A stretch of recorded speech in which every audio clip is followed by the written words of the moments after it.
Alright, this is how I install doors and how I flash. The purpose of this flashing is to, for any reason, water get behind the door front. Hopefully it'll drain away from the wood so it doesn't get to the wood. Alright, this is the door flashing that I use called Jam Seal Guard. The molding on the outside of the door is about right here. So there's a good chance the water can get behind this. So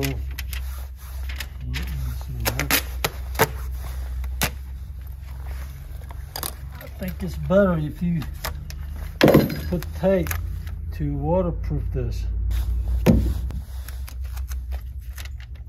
The threshold is about this height. And if there's any penetration between the molding and the threshold, then the water can actually go above this pan flashing. Better than any of the tape I have used is a zip system. It's actually for something else, but it just sticks a lot better. And I've seen it that, you know, when you apply to these tie back, it just stays on much better than any other flashing. Next step now? We're going to put a silicone before we put a door.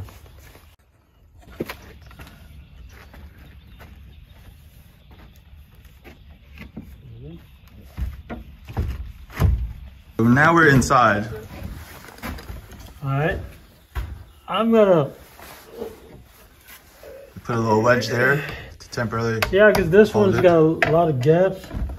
It's almost like it's got that much gap on both sides, so I got a shim on both ends so I can hold the door to that. But first what I try to is try to plumb this thing, level. And then, of course, you got to secure it. What I do is just hold the door. So now let's get the... So what kind of nails are you using? These are 15 gauge finished nails. And what I try to do is nail behind this weather strip so that it's not visible. Yeah. And then once that's done, what I try to do is I'll come inside and look for the gaps. Okay? Because if the gap's not consistent, guess what? It's not gonna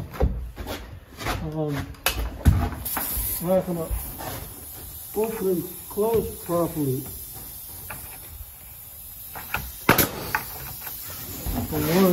And sometimes the doors, not the bottom of the door is not level.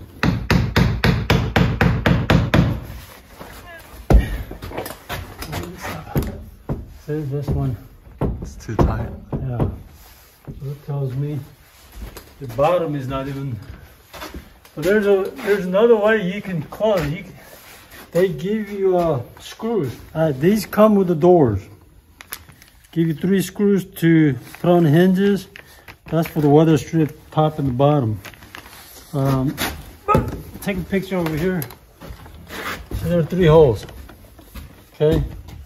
And sometimes you can adjust these doors.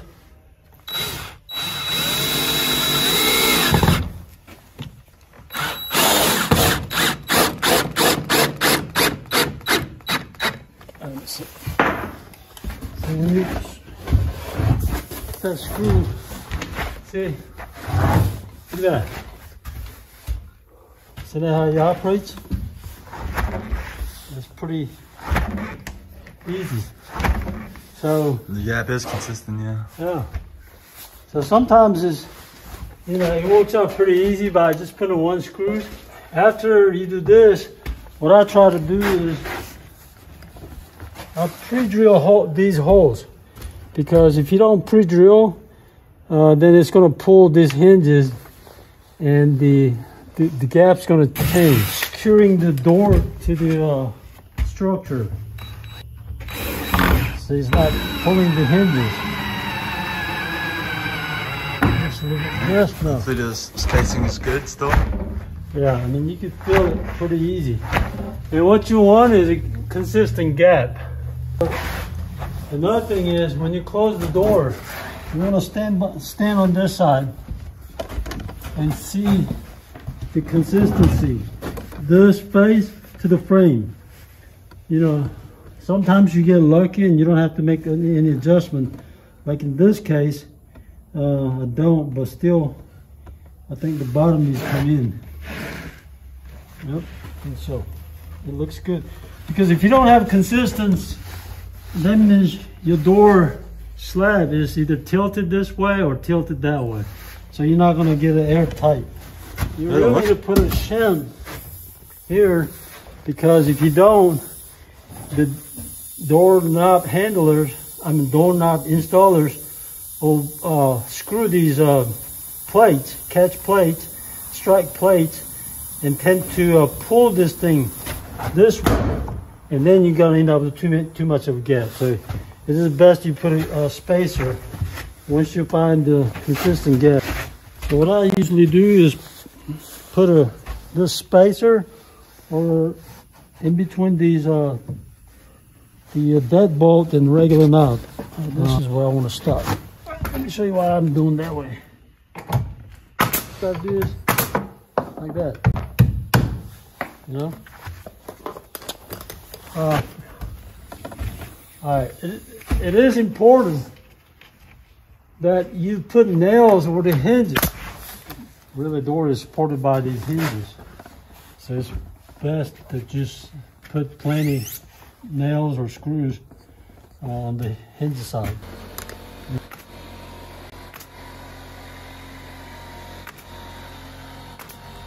I forgot to mention this.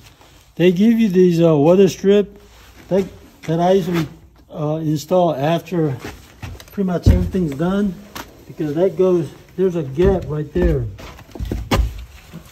So that you got to put it, it's got an angle. So what you want to do is you want to put it behind the weather strip like this, and also on that end. And that's why they gave you two of these. And the reason it's bevel is because when you close the door, it don't catch the weather strip.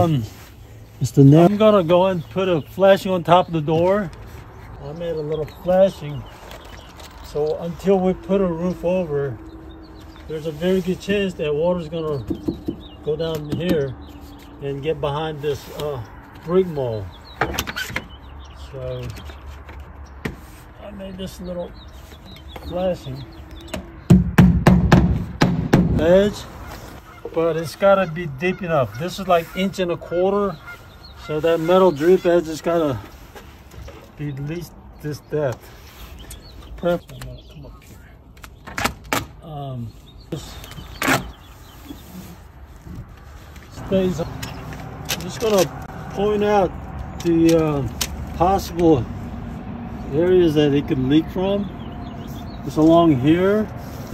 So you got that spot to caulk, and then you got, so this is not a one piece. This is a brick mold, and this is jam. So if you get enough rain, if you got a constant pouring rain, that water, it can create a pressure and get behind this gap. So it's real important that you caulk this.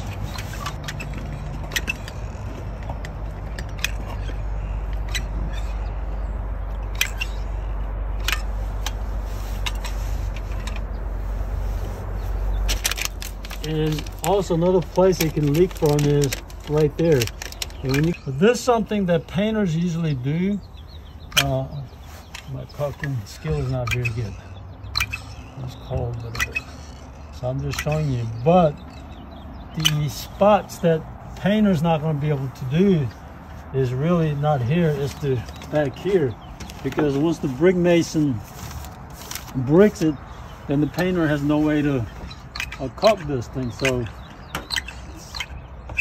you know, that's it for installing the outside door.